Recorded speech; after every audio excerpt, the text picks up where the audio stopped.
The power of prayer. Okay. Prayer, in my opinion, is nothing more than wishful thinking. It's a lot like spell casting, except spell casting feels a little more cool somehow.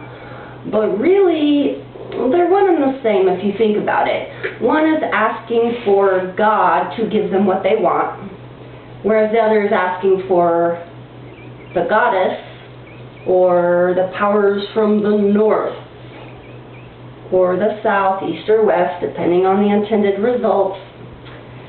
Now, there are people who say, well, of course prayer works.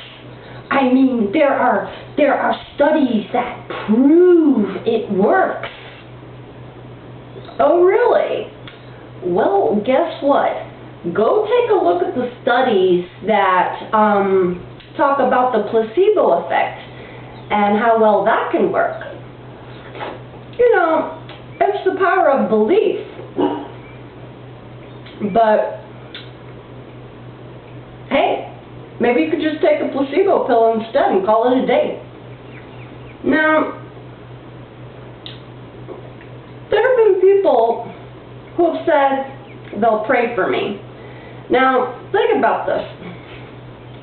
First off, it's very arrogant, okay?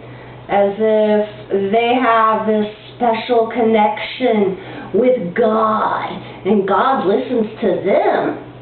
And forget God's will. They're asking for God to do their will, right? Because, ooh, they're so wise and insightful, and they know what's best for your life.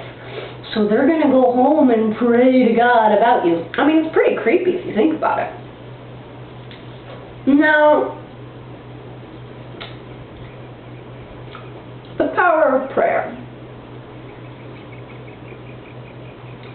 When your prayer doesn't work, you just say, well, it was the will of God. Really? It was the will of God for, let's say, this little baby to die of cancer. Really? That's the will of God? Oh, maybe it was his karma because he fucked up and did something naughty in his life before. See? Some of the attitudes about karma, it's the same thing for me. Where people act like there's this higher force of some sort keeping tabs on little old you, divvying out punishment and reward for every little micro thing you do. Okay? Now, I believe in karma insofar as what comes around goes around. You know, if you go around lying and slandering people, it's likely going to come back on you. You're going to develop a very bad reputation for yourself, and no one's going to be your friend.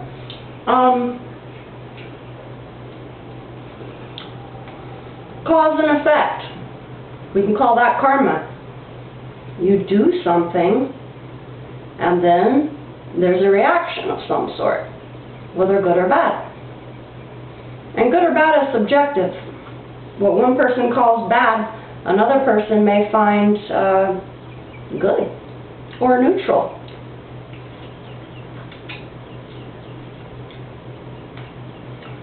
Have you ever had someone keep running their mouth about karma's gonna get you, and their own life is a train wreck?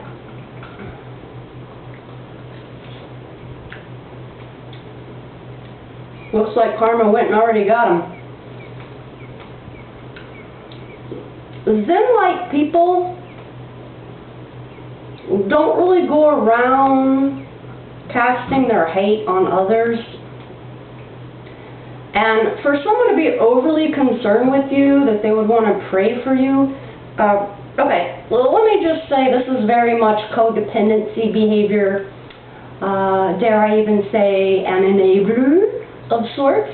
The hallmark of codependency is the over-emotional involvement with another person's life. And those of you who believe in God and, oh, you know, God's will, God's will, God's will, why the fuck are you asking God to listen to someone as menial as you? Like, it really doesn't make sense. So it's like, well, you know, God's will, except when you want it different, then you want it to be your will. You know, I know this Bible-thumping, holy-rolling Jesus freak who was sending me hate mail. I should read some of it to you because it is knee-slapping funny, okay? And she goes on and on, slapping her gums. And I very sarcastically say to her, pray for me. The stupid cunt takes it serious and says, hell no, I'll never pray for you. Like I meant it. Like I think she has some sort of like special powers, you know, like, you know, this God's sidekick and he's gonna listen to her and I'm asking for her to help me or something. So fucking stupid. It's a hoop though, right? So, I'm going to say this. For those of you who really believe in prayer, okay, try this on for size and get back to me. Tell me how well it works. I call it preventative prayer. Why wait until a catastrophe happens or some disaster or an illness? I mean, why wait and then pray for a solution? Why don't you just sidetrack all of that and on the front end try preventative prayer and ask God to just not let these things happen in the first place? And let's see how well your research and your study shows that to work. Let's see how well that works. Okay, preventative prayer. Try it on for size. Let me know how it works.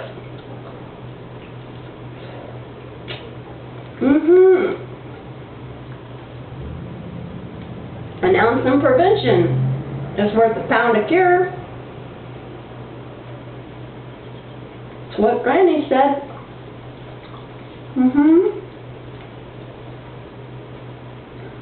Prayer. I'll pray for you. Oh yeah, you do that. And then get yourself to an Al-Anon meeting, you codependent fuck. How about that?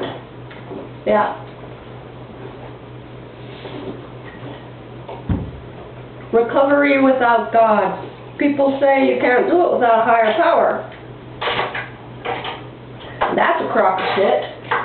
What you need is a higher sense of awareness about yourself and some goddamn self-accountability. Try that on for size. When you go to some of the meetings and you hear people saying, oh, my life was shit until I found God, now everything's better. It's like, oh yeah, you found God or you found psych meds. Try going off your meds and see how well praying works then. Okay? Yep. And if you people don't like this, and what I'm saying, it's a good time for you to run along and say the Serenity Prayer because there ain't a fucking thing you can do about it. And you can send in your hate because, well, you know, this is good. This is like Madeline O'Hare was talking about, the founder of American Atheists. She loved when these people would like show their ass and go on with all of their hate because they really showed how insane these people really are. And they think they have special powers, okay? Now, if you were to go to a psychiatrist, one of the first things they might ask is if you hear voices. So if you're one of these people and you think you're talking to God, well, woo, yeah, you might want to get help for that. The power of prayer. One thing I will say that praying as well as spell casting, really, it could help the person focus on their desires or something like that. But you see, you don't really need to involve the notion of anything supernatural. You can just do some good old-fashioned meditation and focusing on your desires, because I have found I have much better results when I focus on what I want rather than what I don't want. Okay? So if there's a practice you do that helps you center yourself in attaining this, that's fine. But to act like the universe just handed it over to you because, well, you were well behaved, so it's a reward for you, good karma, you know, give yourself some credit. I've seen people in recovery who give God all the credit, you know, when good goes well or things go well, they attribute it to God, but if they fuck up, it's all on them. And I've heard people say, oh, everything was fine when I handed my will over to God, but when I take my will back, my life just goes to shit. Really? Well, I'm sorry to hear you're such a fuck up, and you need some imaginary invisible being in the driver's seat to steer your life down the proper lane. You know? I would like to see people give themselves credit, and it's amazing when they don't see that these beneficial things happening to them are a result of their own behavior and actions. You can call that karma, that's fine.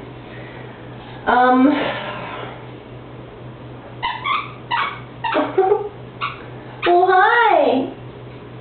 Well, hi, Missy! Oh, I see you have your Bite Me flea. She has her Bite Me flea, her favorite toy. Hey, Squeaks. It simulates dying prey.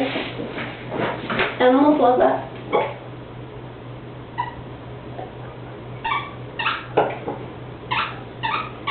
Yeah. I'll pray for you. Look, people that are focused on other people's lives, this is really a distraction from their own life, okay? It's a way they just divert their attention over here, okay? You know, and also how arrogant. They think they can be a savior to some other person when they can't even save themselves. And you can't save other people from themselves, okay? And it's true when they say enablers are as sick as the people they enable, if not sicker. They have to be. And they're deluded to think they have some sort of special control over them, you know? It doesn't work. History shows that. So, if you think I'm going to burn in hell, that's fine. I'll be sure to save you a seat at the bar. And meanwhile, you can pray for me, okay? And we'll see how well that goes. Yeah, pray for me. This will be a great experience. Please experiment. Get back to me on the results. We'll touch base, but run along and pray for me that I will think, oh yes, your way is the way, and I'm going to find God, and I'm going to believe. And I'm going to think like you and be like you. Okay? Let's see how powerful you are. Okay? That you can make God make me change. But then, of course, when it doesn't happen, you can just fall back on the, well, it was God's will. See? This is a flea that says, bite me. Okay? Bite me. Okay? Preventative prayer. Try it on for size. Let's see how it works.